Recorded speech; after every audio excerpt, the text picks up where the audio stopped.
હર્ષ સંઘવીએ આજે સવારે મારા ઘરે પોલીસ મોકલી અને મારા મમ્મી એકલા રહે છે, મોટી ઉંમરના વ્યક્તિ છે સુરત, એની સાથે પોલીસે ગેરવર્તન કર્યું છે.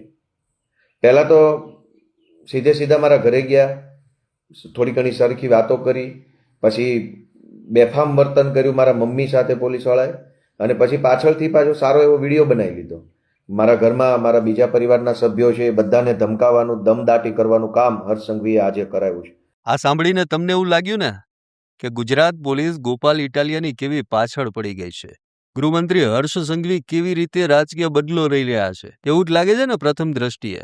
કેમ કે ગોપાલ ઇટાલિયા એવું કહે છે કે પોલીસ જ્યારે વોરંટ બજાવવા આવી ને ત્યારે મારી માની સાથે ગેરવર્તણૂક કરી.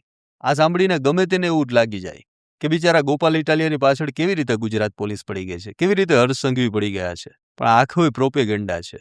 ગોપાલ ઇટાલિયા એવું કહે છે ને કે પોલીસ વોરંટ બજાવવા ગઈ ત્યારે મારી માની સાથે ગેરવર્તણૂક કરી.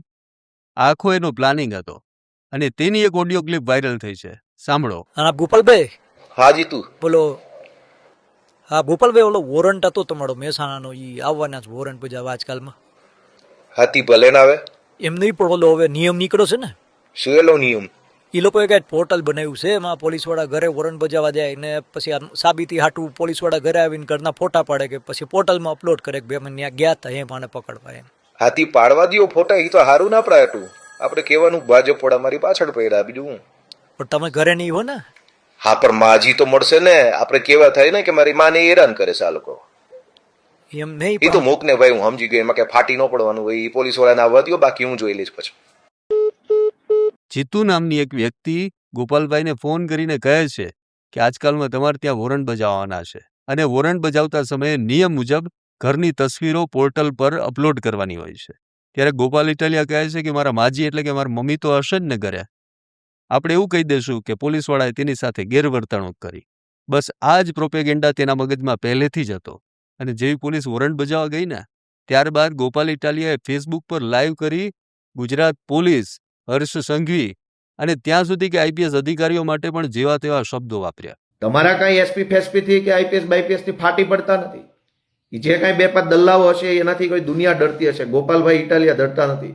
પણ આ ફેસબુક લાઈવમાં ગોપાલ ઇટાલિયાએ એવું ન કહ્યું કે તેને શા માટે વોરંટ બજાવવા માટે ગયા હતા. આ વાત વર્ષ 2020ના એક જૂના કેસની છે.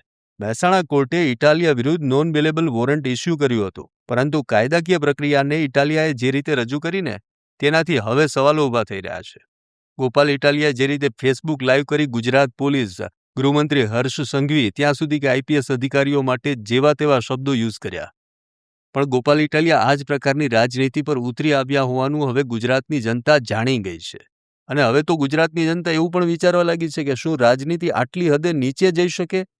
અમારી તમામ માહિતીથી અપડેટેડ રહેવા માટે જોડાયેલા રહો ત્રિશુલ ન્યૂઝ સાથે.